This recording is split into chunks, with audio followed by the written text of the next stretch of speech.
యేసుక్రీస్తు ప్రభువారిలో నెరవేరినటువంటి పాత నిబంధన ప్రవచనాలు. ఇది ఈరోజు అంశం. ఆదికాండము 14వ అధ్యాయం 18వ వచనం చదువుతాం. మరియు షాలేము రాజైన మెల్కీసెదెకు రొట్టెను ద్రాక్షారసమును తీసుకొని వచ్చెను. అతడు సర్వోన్నతుడగు దేవునికి యాజకుడు. అప్పుడు అతడు అబ్రహామును ఆశీర్వదించి, ఆకాశమునకు భూమికిని సృష్టికర్తయను సర్వోన్నతుడైన దేవుని వలన అబ్రహాము ఆశీర్వదించబడును గాక అనియు, నీ శత్రువులను నీ చేతికి అప్పగించిన సర్వోన్నతుడగు దేవుడు స్తుతింపబడు గాక అనియు చెప్పెను.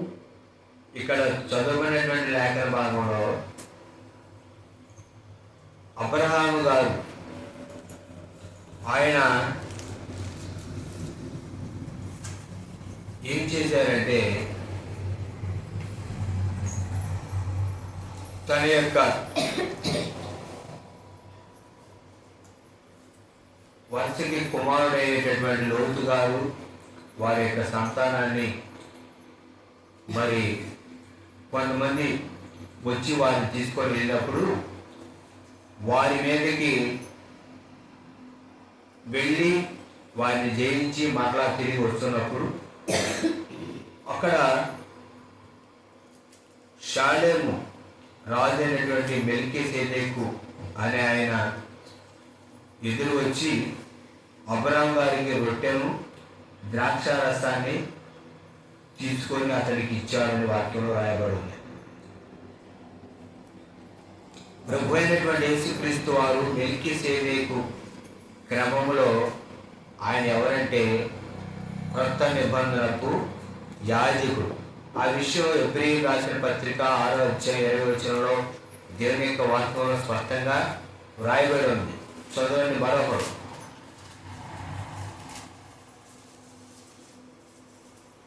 హెబ్రీయులకు రాసిన పత్రిక 6వ అధ్యాయం 20వ వచనం.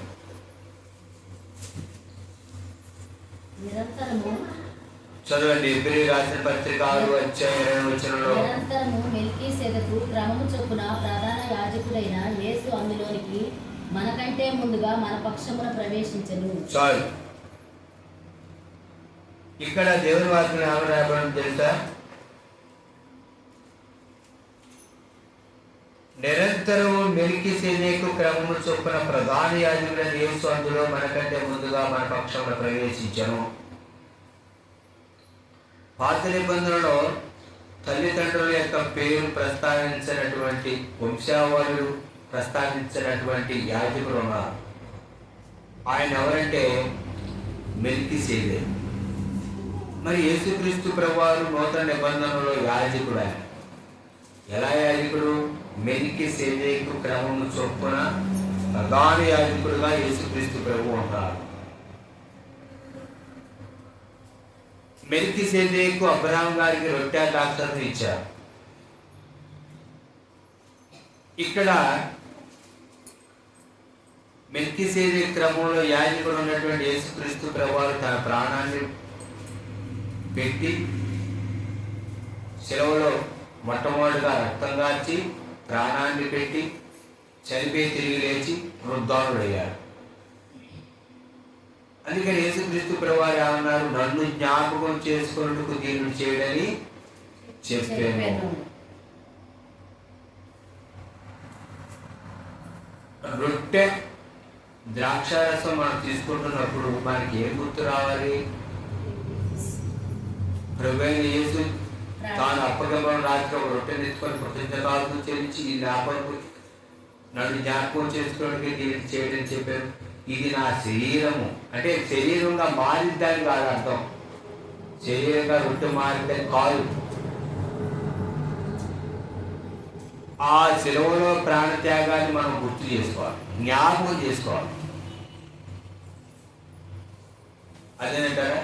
ఆ మెల్కీసెదెకు అబ్రహాము గారికి ఇచ్చినటువంటి ఆ రొట్టె నూతన నిబంధనలో ప్రభు అయినటువంటి యేసుక్రీస్తు శరీరం. ఆ ద్రాక్షారసం దానికి పాత నిబంధన ఛాయ, కొత్త నిబంధన నెరవేర్పు. మెల్కీసెదెకు అబ్రహాము గారికి రొట్టె ద్రాక్షారసం ఇచ్చారు. అలాగే నూతన నిబంధనలో మారు మున్సిపల్ బాప్తిస్మం రక్షించబడినటువంటి వారికి దైవజనుడు రొట్టె ద్రాక్షరసం ఇస్తారు. అదేనంటారా?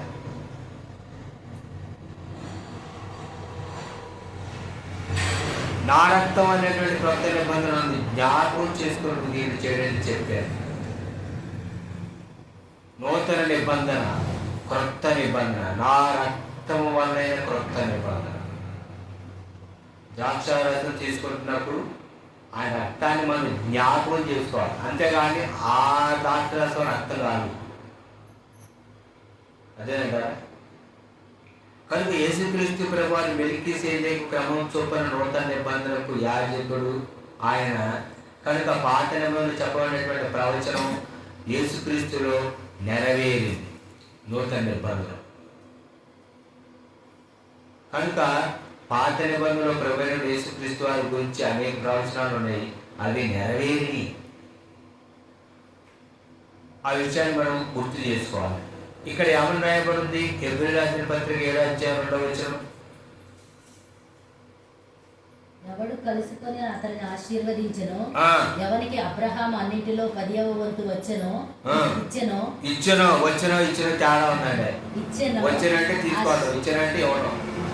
ఇచ్చెనో ఆ షాలేము రాజును మహోన్నతుడగు దేవుని యాజకుడునైన మెల్కీసెదెకు నిరంతరము యాజకుడుగా ఉన్నాడు. అతని పేరుకు మొదట నీతికి రాజనియు తరువాత సమాధానపు రాజనియు అర్థమిచ్చునట్టి. చూసారా? ఇక్కడ మెల్కీసెదెకు యాజకుడు రాజు అంటే షాలేము రాజు.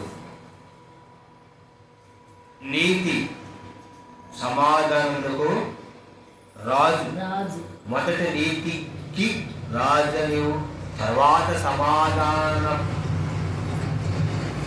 రాజనియు అర్థమిచ్చునట్టి షాలేము రాజు అని అర్థం. యేసుక్రీస్తు ప్రభువారు కూడా నీతికి రాజు. ఏ రాజు? నీతికి రాజు. ఆ నీతి మంతుని రాకడ గురించి అని దేవుని వాక్యంలో రాయబడింది. ఆ నీతి మంతుని రాక గురించి చెప్పబడింది అని అపోస్తలులు చెప్పారు. నీతికి రాజు యేసుక్రీస్తు ప్రభు. వాక్యం చెప్పేట నాయకు చూడమ్మా, తర్వాత దేవుడు చూడండి. నీతికి రాజు యేసుక్రీస్తు ప్రభు. మెల్కీసెదెకు ఎలాగైతే నీతికి రాజు, క్రొత్త నిబంధనలో యేసుక్రీస్తు ప్రభువారు కూడా ఆయన నీతికి రాజు. ఆయన పరిపాలన ఎటువంటిది? నీతి న్యాయము కలిగినటువంటి పరిపాలన, అన్యాయం అనదు. అంతేనంటారా? ఆయన ఎటువంటి రాజు? సమాధానపు రాజు. ఏ రాజు?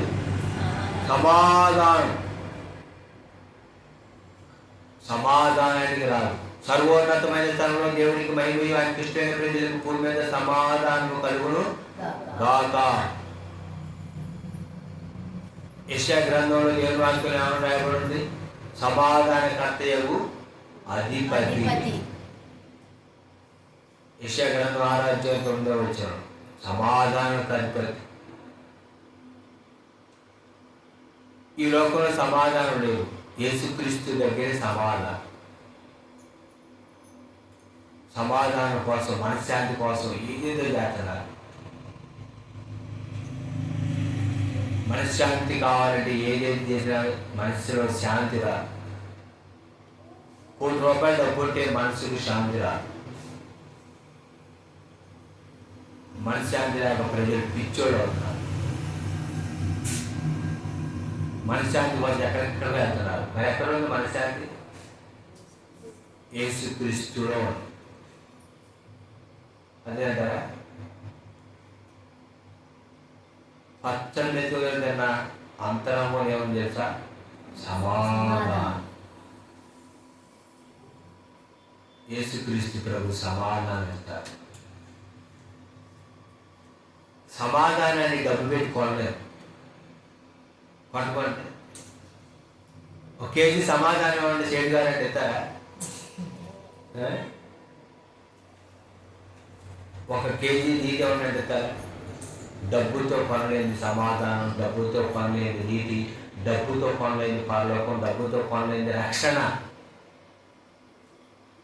డబ్బుతో పొందిన రక్షణ దేవుడు ఎలాగిస్తారు? ఉచితంగా.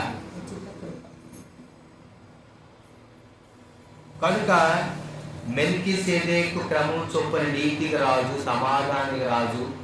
పాత నిబంధనలో మెల్కీసెదెకు ఛాయగా ఉంటే నూతన నిబంధనలో ప్రధాన యాజకుడు యేసుక్రీస్తు. అదేనంటారా? చూద్దాం దేవుని వాక్యం ఆదికాండము 17:19 బైబిల్ గ్రంథం తీయాలి. కళ్ళు కనపడకపోతే కళ్ళలో పెట్టుకొని వాక్యం ద్వారా. ఆదికాండం 17:19.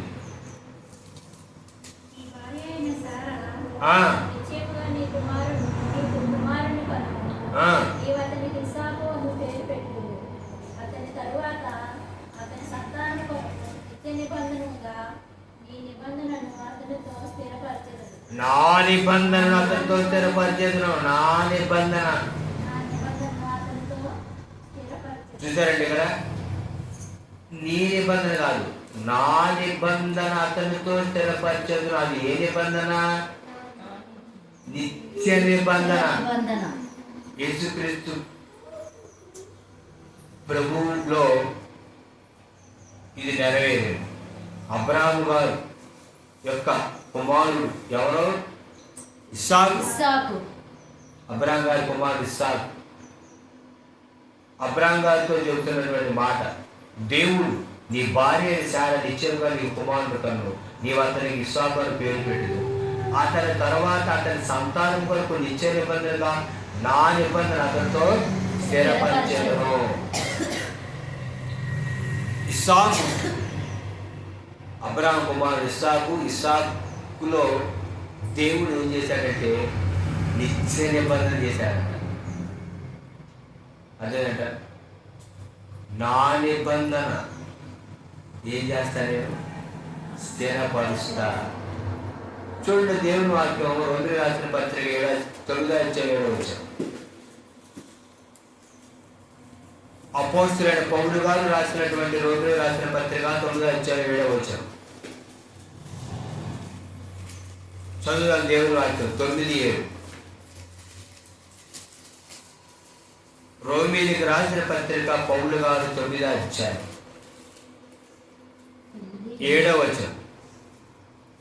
అబ్రహాము సంతానమైనంత మాత్రం చేత అందరిలో పిల్లలు కారు గాని ఇస్సాకు వల్లనైనది నీ సంతానము అనబడును.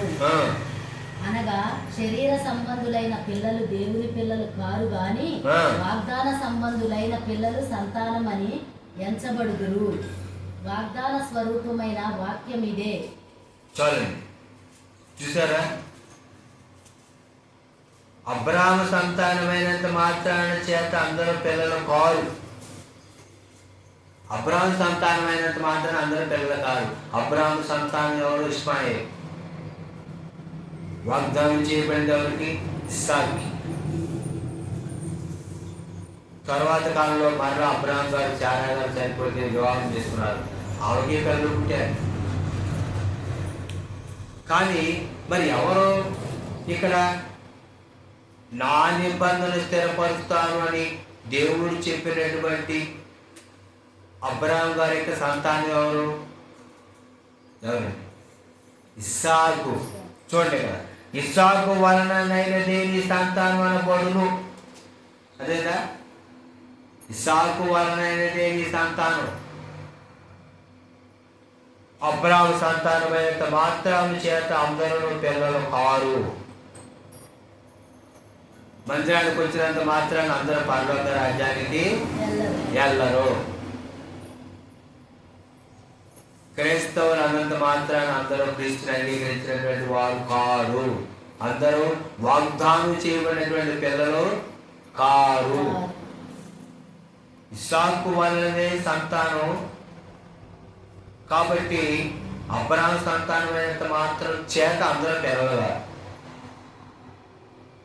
అందుకని యోహాను గారు రాసినటువంటి సువార్తలో ఒక మాట రాయబడింది. యోహాను గారు రాసిన సువార్తలో చూడండి దేవుని వాక్యం మొదటి అధ్యాయం 12వ వచనం. తన్ను ఎందుకు అంగీకరించిరో వారికందరికీ, అనగా తన నామమునందు విశ్వాసం ఉంచిన వారికి దేవుని పిల్లలగుటకు ఆయన అధికారం అనుగ్రహించెను. తన్ను ఎందరు అంగీకరించిరో, తన్ను అదేనంటారా? జాగ్రత్త చదవాలమ్మా దేవుని వాక్యం. తన్ను ఎందరు ఆ, అంగీకరించిరో తన్ను ఎందరు అంగీకరించారో వారందరికీ, అనగా తన నామమును విశ్వాసం ఉంచు వారికి. ఆయన విశ్వాసం ఎవరు దేవుని పిల్లలు? ఆయన యందు విశ్వాసం ఉంచిన వారు, ఆ, తనను అంగీకరించిన వారు. ఆయన విశ్వాసం ఉంచిన వారు దేవుని పిల్లలు. కానీ చిన్నప్పటి నుంచి దేవుని యొక్క సన్నిధికి వెళ్ళి ప్రార్థనలో పోలికలలో పాడుకొని మందిరాల్లో వాక్యం జరిగి డబ్బు కొట్టి క్రమం తప్పకుండా మందిరానికి వచ్చేవాళ్ళు దేవుని పిల్లలు కాదు. తను ఎందరు అంగీకరించారో వారు దేవుని పిల్లలు, అనగా తన నామమున విశ్వాసం ఉంచిన వారికి దేవుని పిల్లలగుటకు ఆయన అధికారం అనుగ్రహించెను. అదేనంటారా? తను అంగీకరించి ఆయనలో విశ్వాసం ఉంచిన వారే దేవుని పిల్లలు. మరి నువ్వు దేవుని పిల్లవా, దేవుని పిల్లవా? అప్పుడప్పుడు మనలో ఏమవుతుందంటే దెయ్యపు లక్షణాలు ఉంటాయి. దెయ్యం చాష్ట నిర్దయంగా ప్రవర్తిస్తాం. అప్పుడు నువ్వు దేవుని పిల్లవా, దెయ్యం పిల్లవా? దెయ్యం పిల్ల. తను ఎందరు అంగీకరించిరో తన నామమునందు విశ్వాసం ఉంచినటువంటి వారికి దేవుని పిల్లలు ఉండకు ఆయన అధికారం గురించను. దేవుని పిల్లవాడు ఇస్సాకు వలనైనదే నీ సంతానం అని అబ్రాహాము గారు చెప్పిన దేవుడు యేసుక్రీస్తుని అంగీకరించి బాప్తిస్మం రక్షించబడినటువంటి వారు దేవుని పిల్లలు. వాళ్ళే మాత్రమే అంటారు. నీడలో మునిగినంత మాత్రాన కాదు, అత్తను కూడా మార్పు రావాలా. అదేంటారా? సాదృశ్యమైన బాప్తిజం అది నీడలో మనవడు. ఇక్కడ మార్పు రావాలి, ఇక్కడ రావాలి మార్పు, మనసులో మార్పు రావాలి. అదేంటారా? వారు దేవుని పిల్లలు అవుటకు ఆయన ఏమిచ్చాడు? అధికారం. దేవుని పిల్లలు అని మనం దేవుని పిల్లలు. పౌలు గారు దేవుని కుమారుడు, శేలా గారు దేవుని కుమారుడు. వాళ్ళు దెయ్యాన్ని ఎలగొట్టారు. మరి కొంతమంది వచ్చి మేము కూడా దెయ్యం ఎలగొడతాం అన్నారు. అప్పుడు దెయ్యం ఉంది. పౌలు తెలుసు, శేలా తెలుసు, మీరెవరో నాకు తెలియదు అని వెంటబడి కొట్టింది. చాలామంది ఏంటంటే ఈ రోజులో నేను కూడా ప్రార్థన చేస్తా, నేను కూడా దేవుని సన్నిధికి వెళ్తారా అని ప్రార్థన చేస్తుంటారు. దెయ్యం పట్టింది, నేను కూడా ప్రార్థన చేస్తాను, దెయ్యం వదిలిపోతాయి. దెయ్యం వదిలిపోవడం కాదు, ఆ దెయ్యం ఎడబట్టింది. అదే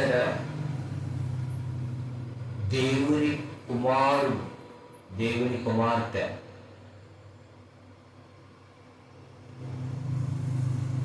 దెయ్యం కూడా ఏమని చెప్పింది? నువ్వెవరో నాకు తెలుసు, నజరేయుడైన యేసు, నాతో నీకేంటి పని? నన్ను శోధించడానికి వచ్చిందివా? నువ్వెవరో నాకు తెలుసు. నువ్వెవరివి? దేవుని పరిశుద్ధుడి.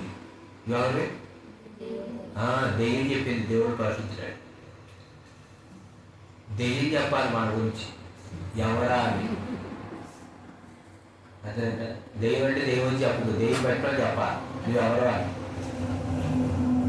కనుక ఇస్సాకు వలననే నీ సంతానం. దేవుని పిల్లలంటే యేసుక్రీస్తు కొరకు జీవించేవాడు, దేవుని వాక్యం క్రమం తప్పకుండా పాటించేవాడు. అదేంటారు? ఇస్సాకు వలననే నీ సంతానం. అబ్రాహాము కుమారుడు, దావీదు కుమారుడైన యేసుక్రీస్తు వచ్చారు. ఆ వంశంలో వచ్చారు యేసుక్రీస్తు. చూద్దాం మరి యొక్క ప్రవచనం ఆదికాండం 22 అధ్యాయం మీద వచ్చారు. చదవండి అమ్మా. ఇంకొకడు నేను సమయంత వరకట్లేదు కానీ వేరే వారు చదవండి అమ్మా. ఆదికాండం 22 అధ్యాయం మీద వచ్చారు. అబ్రహాము, నా కుమారుడా, దేవుడే దహన బలికి గొర్రెపిల్లను చూచుకునునని చెప్పెను. అలాగూ వారిద్దరూ కూడి వెళ్ళి దేవుడు అతనితో చెప్పిన చోటికి వచ్చినప్పుడు అబ్రహాము అక్కడ బలిపీఠమును కట్టి కట్టెలు చక్కగా పేర్చి తన కుమారుడగు ఇస్సాకును బంధించి ఆ పీఠము పైనున్న కట్టెల మీద ఉంచెను. చాలండి.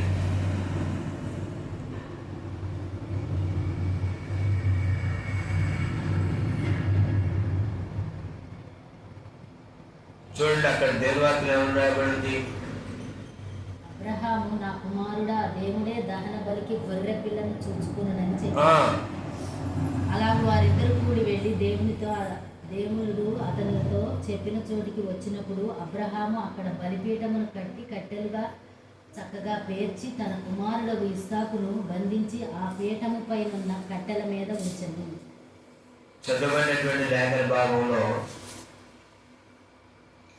ఇక్కడ అప్పుడు అబ్రాహాము కరుణెత్తి చూడగా పదులో కొమ్ములు తగులు కొని ఉన్న ఒక పొట్టేలు వెనుక తొట్టున కనబడెను. అబ్రాహాము వెళ్ళి ఆ పొట్టేలు పట్టుకొని తన కుమారుడికి మారుగా పెట్టి దహన బలిగా అర్పించాను. అబ్రాహాము ఆ చోటికి యెహోవా అని పేరు పెట్టెను. అబ్రాహాము కుమారుడైనటువంటి ఇస్సాకు బదులుగా వధించబడినటువంటి గొర్రె పిల్ల. ఆనాడు ఇస్సాకు బదులుగా పదలో ఉన్నటువంటి ఆ యొక్క పొట్టేలు ఎవరు? అదేనంటారా? పదలో కొమ్ములు తగులుకొని ఉన్న ఒక పొట్టేలు అబ్రాహాము కుమారుడైనటువంటి ఇస్సాకు బదులుగా బలిపీఠం మీద, అంటే అక్కడ అబ్రాహాము గారు వధించినటువంటి తన కుమారుడికి మారుగా పెట్టి దహన బలిగా అర్పించినటువంటి ఆ గొర్రెపిల్ల ఎవరు? పాత నిబంధనలో ఛాయ, నూతన నిబంధనలో నిజ స్వరూపం యేసుక్రీస్తులో. అది అక్కడ రాయబడినటువంటి ఆ యొక్క చరిత్ర, అక్కడ జరిగినటువంటి సందర్భం నూతన నిబంధనలో ప్రభువైనటువంటి యేసుక్రీస్తు వారికి గుర్తుగా ఉంది. చదవండి దేవుని వారికి యోహాను సువార్త 1 అధ్యాయం 29 వచ్చారు. యోహాను గారు రాసిన సువార్త 1 అధ్యాయం 29 వచ్చారు. చదవండి యోహాను సువార్త 1:29. మరునాడు యోహాను యేసు తన యొద్దకు రాగా చూచి, ఇదిగో లోక పాపమును మోసుకొని పోవు దేవుని గొర్రెపిల్ల. చాలండి. ఎవరంట? లోక పాపములు మోసుకొని పోవు దేవుని గొర్రె పిల్ల. ఆనాడు అబ్రాహాము గారు తన కుమారుడైనటువంటి ఇస్సాకు బదులుగా పొదలో కొమ్ములు చిక్కుకొని ఉన్న గొర్రె పిల్లను ఎలాగైతే దహన బలిగా అర్పించారో, క్రొత్త నిబంధనలో సర్వలోక మానవుల యొక్క పాపాన్ని పరిహరించడానికి శిలువలో ప్రాణం పెట్టి రక్తం కార్చి చనిపోయినటువంటి యేసుక్రీస్తు ప్రభువారు లోక పాపమును మోసుకొని పోవు దేవుని గొర్రె పిల్ల. అక్కడ ఛాయ, ఇక్కడ నిజ స్వరూపం. అదేంట దేవుని గొర్రె పిల్ల యేసుక్రీస్తు ప్రభు. గొర్రె పిల్లగా వచ్చినటువంటి యేసుక్రీస్తు మరలా రాబోతున్నాడు. ఎలాగా? ప్రథమ సింహం. నాణ్యానికి ఒకవైపు బొమ్మ, ఒకవైపు బొరుసు. ఒకవైపు దేవుని ప్రేమ గొర్రె పిల్ల, మరోవైపు దేవుని యొక్క తీర్పు. అదే సింహం. గుర్తు అది. సింహం అంటే యోధా గోత్రం సింహంగా అవుతున్నాడు. సింహం వచ్చినట్టు ఆయన రాదు, అది గుర్తు. అదేవిధంగా గొర్రె పిల్లగా యేసుక్రీస్తు ప్రభువారు వచ్చారు. చూద్దాం మరి యొక్క వాక్య భాగం. ఆదికాండం 26 అధ్యాయం 2వ వచనం. ఆదికాండం 26:2.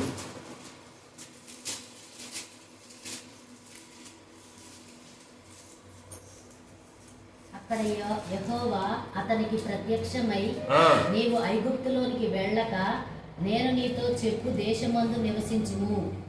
చదవండి. ఈ దేశమందు పరవాసినై ఉండుము. నేను నీకు తోడైయుండి నిన్ను ఆశీర్వదించెదను. ఏలయనగా నీకును నీ సంతానమునకును ఈ దేశములన్నీ ఇచ్చి నీ తండ్రి అయిన అబ్రహాముతో నేను చేసిన ప్రమాణము నెరవేర్చి ఆకాశ నక్షత్రముల వలె నీ సంతానమును విస్తరింపజేసి ఈ దేశములన్నీ నీ సంతానమునకు ఇచ్చెదను. చూసారండి, ఇక్కడ ఇస్సాకుతో దేవుడు చేసినటువంటి నిబంధన అదేనంటారా? ఆకాశ నక్షత్రాలు నీ సంతానం విస్తరింపజేసి ఈ దేశములను నీ సంతానం ఇచ్చాను. ఈ సంతానం వలన సమస్త భూలోకంలోని సమస్త జనులు ఆశీర్వదించబడుదురు. అదేంటి? ఇస్సాకు సంతానం వల్ల భూలోకంలో ఉన్నటువంటి సమస్త జనులు ఎలా ఆశీర్వదించబడతారు? అదే సమస్త జనులు ఏమవుతారు? ఆశీర్వదించబడతారు. ఎబ్రిల్ రాసిన పత్రిక 11:18 చదవండి. ఎబ్రిల్ రాసిన పత్రిక 11:18. ఎబ్రిల్ రాసిన పత్రిక పౌలు గారు 11:18. 11:18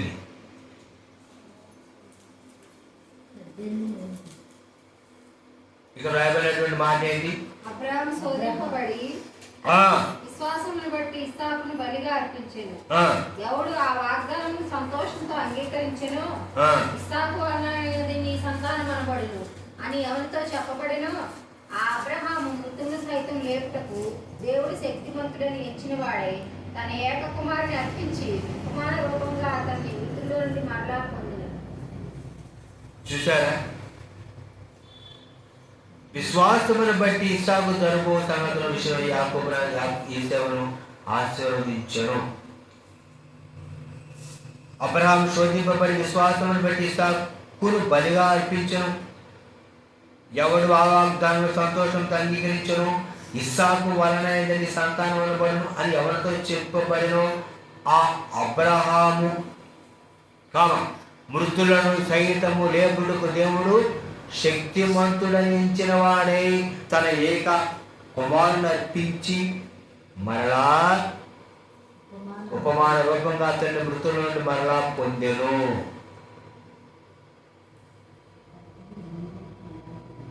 భవిష్యత్తులో విమోచకుడు రాబోతున్నాడు. ఆ విమోచకుడు ఇస్సాకు సంతానం ద్వారా అబ్రాహాముకు దేవుడు వాగ్దానం చేసిన ఇస్సాకు సంతానం ద్వారా వస్తాడు అని లేఖనంలో ముందుగానే చెప్పబడి అది నూతన నిబంధనలో నెరవేరింది. యేసుక్రీస్తు ప్రభువారు ఎవరో? విమోచకుడు. పాపములను విమోచించేటటువంటి విమోచకుడు. విశ్వాసాన్ని బట్టి వారు ముందుగానే చూశారు. అదే భవిష్యత్తులో యేసుక్రీస్తు ప్రభువారు శరీరానికి వస్తారని విశ్వాసమును బట్టి చూశారు. నీవు నేను కూడా విశ్వాసం ద్వారా రక్షించబడ్డావు. ఈనాడు మన కళ్ళ ముందు యేసుక్రీస్తు ప్రభువారు శరీరాలుగా ఉన్నారా? లేరు. మరి ఎలాగ ఆయన అంగీకరిస్తాను? విశ్వాసమును బట్టి వారు భవిష్యత్తులో యేసుక్రీస్తు ప్రభువారు వస్తారని చూశారు. విశ్వాసమును బట్టి యేసుక్రీస్తు శరీరానికి ఉన్నప్పుడు ఆయనను చూశారు. విశ్వాసమును బట్టి మనం కూడా యేసుక్రీస్తు నుండి ఈరోజు అంగీకరించాం. ఏంటి ఆ విశ్వాసం?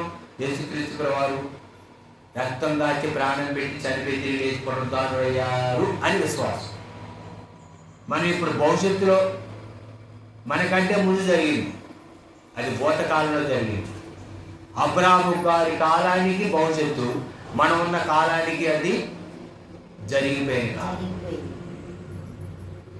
వర్తమాన భూత భవిష్యత్తు కాలాల్లో కూడా ఏమిటయ్యే కావాలంటే విశ్వాసం బట్టి భవిష్యత్తులో విమోచకుడు వస్తారు నా సంతానుడు అని అబ్రహాం గారు నమ్మారు. ఈనాడు విమోచకుడు వచ్చాడు అని మనం నమ్మాలి. వస్తాడు అని ఆలు నమ్మితే వచ్చి వెళ్ళి మరలా వస్తాడని నీవు నేను నమ్మాలి. అదేనా విశ్వాసం అంటే? దేవుడు ఉన్నాడేను, తను వెతుకు వారికి ఫలం దయచేయవలేను నమ్మవలేను కదా. దేవుడు ఉన్నాడని నమ్మాలి. విశ్వాసం అంటే దేవుడు ఉన్నాడని, ఆయన మృతుల నుండి లేచాడని మనం నమ్మాలి. నేను యేసు ప్రభువుని నమ్ముతున్నానండి. పొద్దున కూడా ప్రార్థన చేసుకోండి, సాయంత్రం కూడా ప్రార్థన చేసుకోండి. అదేంట మందిరానికి మాత్రం రావు.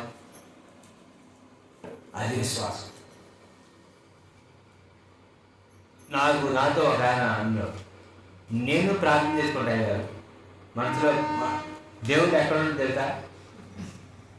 ఎక్కడ ఉండి యేసుప్రభువారు విమోచకుడు యేసుక్రీస్తు ప్రభువారు ఎక్కడ ఉన్నదో తెలుసా? ఇక్కడ ఉన్నాడు యేసుక్రీస్తు ప్రభువారు. మరి ఇక్కడ యేసుప్రభువు ఉంటే మరి ఇక్కడి నుంచి ఇక్కడికి బాగుంది ఏంటి లోపలికి? అదే మీకు ఇక్కడ యేసుప్రభువు వారు ఉంటే ఇక్కడ నుంచి లోపల పోతా? ఆయన ఇక్కడే ఉన్నట్ట, ఈయన మాత్రం ఇక్కడ నుంచి పోతాడు లోపల. ఆయన ఇక్కడ లేవు, ఈయన ఎక్కడి నుంచి లోపల పోనిచ్చాడు. ఇప్పుడు ఆయన లేడు, వెళ్ళిపోయారు. యేసుక్రీస్తు ప్రభువుని సొంత రాజుగా అంగీకరించాయా అని చెప్పి చెప్పి చెప్పి చెప్పి ఇసుకొచ్చిందా? లేడు, వెళ్ళిపోయారా? ఎక్కడికి? అప్పుడు చెబుతుంటే ఎక్కల. నేను ప్రార్థన చేసుకోండి, ఆయన ఇక్కడ ఉండే శుక్రవారం నేను ఇక్కడ ఆయన ఉంటే ఇక్కడ నుంచి ఇది ఎందుకు వచ్చింది? అదే కదా విమోచించబడిన వారన్నమాట. ఆయన రక్తం వాళ్ళు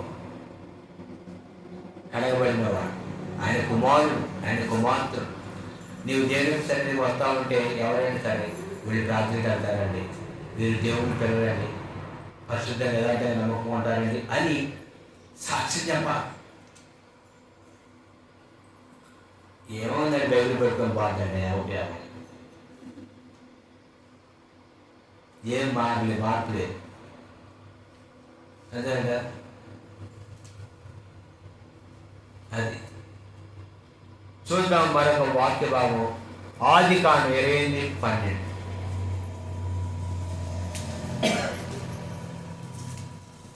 ఆదికాండం 28:12. అప్పుడు అతడు యేసుక్రీస్తులో నెరవేరిన పాత నిబంధన ప్రవచనాలు.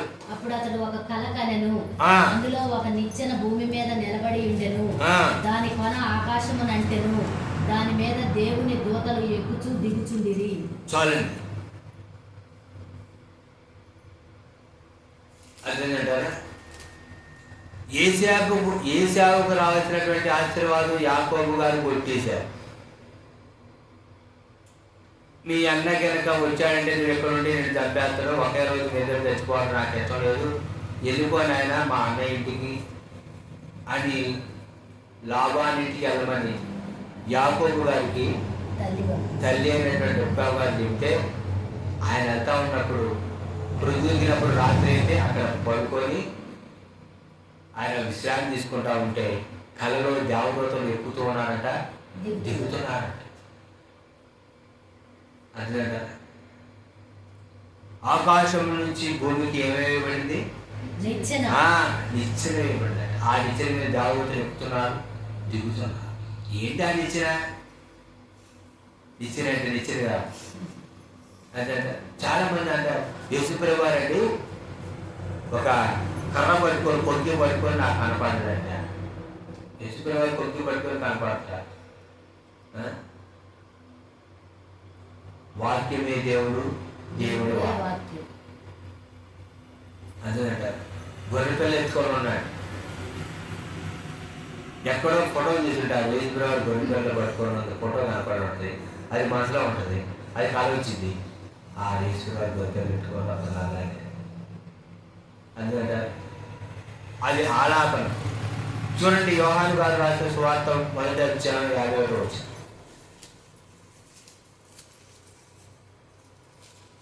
1:51. మరియు ఆయన మీరు ఆకాశము తెరవబడుటయు దేవుని దూతలు మనిషి కుమారుని పైగా ఎక్కుటయును దిగుటయును చూతురని మీతో నిశ్చయముగా చెప్పుచున్నానెను.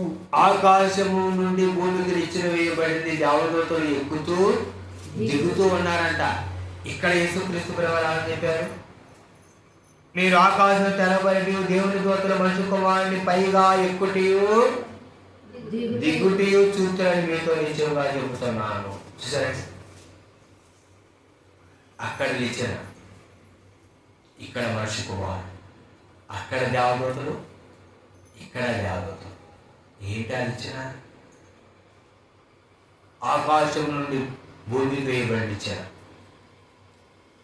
ఆకాశానికి భూమికి మధ్యలో భూమి మీద నుండి శిలవలో వేలాడినటువంటి యేసుక్రీస్తు ప్రభు.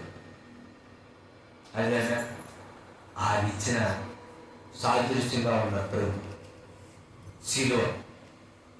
శిలవలో వేలాడిన యేసుక్రీస్తు మనిషి కుమారుడు. నశించిన దాన్ని వెతికి రక్షించడం మనిషి కుమారుడు వచ్చిన అతనితో చెప్పాను. ఆ మనిషి కుమారుడే పాత నిబంధనలు ఇచ్చాను, నూతన నిబంధనలో ఆయన సేవలో వేలాడా. అది పాత నిబంధనలో యేసుక్రీస్తు ప్రభువుకు ఇచ్చినటువంటి ప్రవచనాలు నెరవేరి నూతన నిబంధనలు ఇచ్చి సుమారు 350 ప్రవచనాలు ఉన్నాయి. ఎన్నున్నాయండి? 350 ఉన్నాయి. గతంలో కొన్ని ప్రవచనాలు చెప్పారు, ఇంకా ఇప్పుడు కొన్ని ప్రవచనాలు చెబుతారు, భవిష్యత్తులో ఇంకా మరిన్ని ప్రవచనాలు. 350 ప్రవచనాలు నేర్చుకోవాలి. ఏం నేర్చుకోవాలా? 350 ఉన్నాయి బైబిల్లో. నా సొంత మాట కాదు, ఇది దేవుని వాక్యం. చూద్దాం. దేవుని వాక్యం ఆదికాండం 28:14. ఆదికాండం 28:14.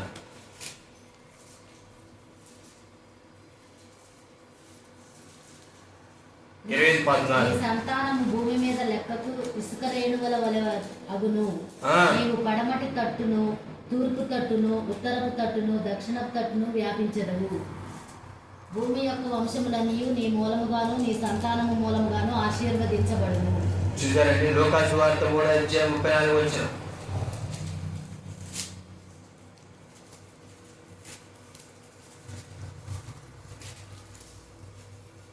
3:34.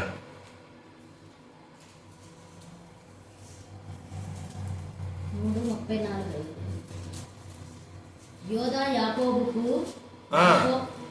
యాకోబుకు, యాకోబు ఇస్సాకుకు, ఇస్సాకు అబ్రహామునకు, అబ్రహాము తెరహుకు, తెరహు నాహోరుకు, నాహోరు సెరూగుకు. చూసారండి, ఇక్కడ ఎవరు వచ్చారు? అబ్రహాము, ఇస్సాకు, యాకోబు.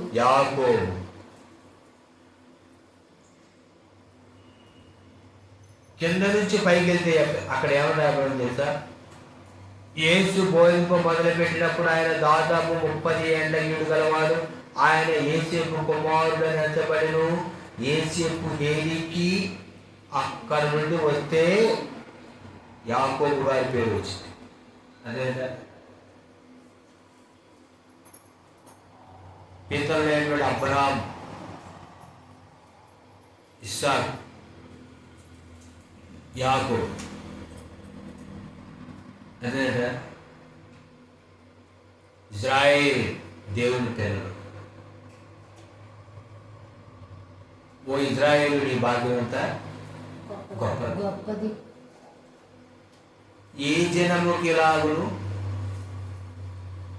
వాక్యమును యాకోబుకు. ఏం చేశాడు దేవుడు? తెలియజేసి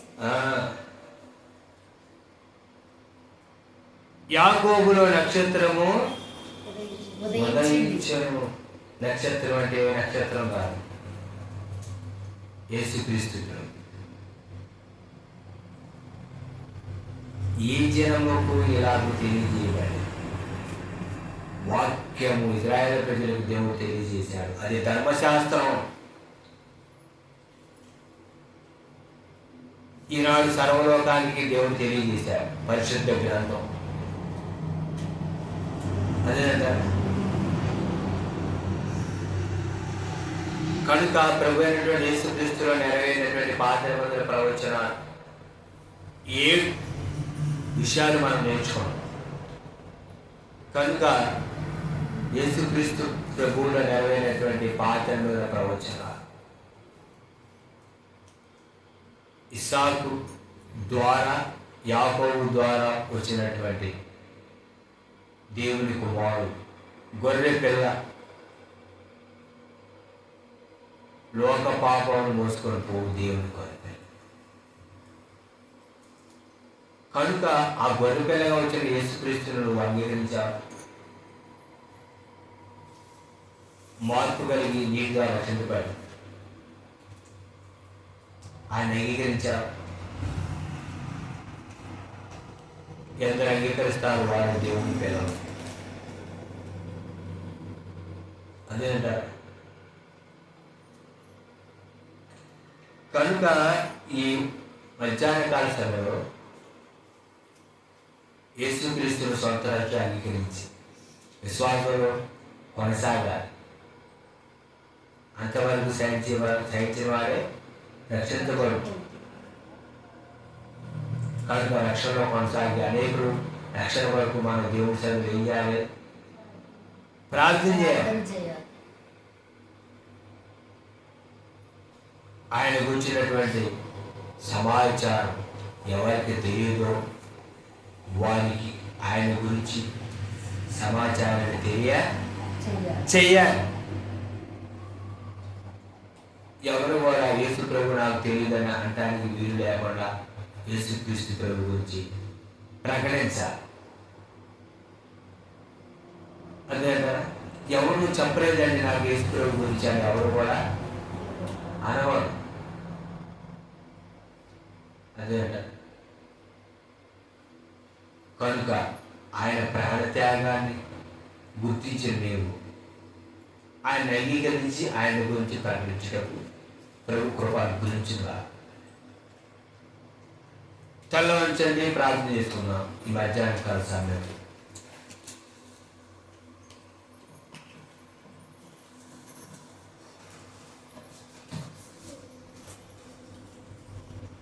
దేవుని వాక్యం వినండి, ఆత్మీయంగా బలపడండి. ప్రభువైన యేసుక్రీస్తు వారు కూర్చున్నటువంటి పాత నిబంధన గ్రంథంలో ఇంచుమించు 350 ప్రవచనాలు ఉన్నాయి. వాటిని గురించి మరి ఇప్పుడు 7 విషయాలు మనం విన్నాము. అంతకుముందు కొన్ని విషయాలు నేర్పించబడ్డాయి. భవిష్యత్తులో అనేక విషయాలు మనం నేర్చుకుంటాం. దేవుని వాక్యం విని రాసుకోండి, జ్ఞానం చేయండి, వాక్యం ప్రకారం జీవించండి. అంటే కృపా ప్రభు మనకు అనుగ్రహించిన కాక. ప్రభువైన యేసుక్రీస్తునామమున అందరికీ వందనాలు. మా యొక్క మోస్ట్ హై ఫెలోషిప్ అని యూట్యూబ్ ఛానల్ లైక్ చేయండి, వాక్యాన్ని షేర్ చేయండి, సబ్స్క్రైబ్ చేసుకోండి. దేవునికి స్తోత్రం. ప్రభు అయిన యేసుక్రీస్తునామములో మీ అందరికీ వందనాలు. సహోదరులు ఆర్ డానియల్. ఆమేన్.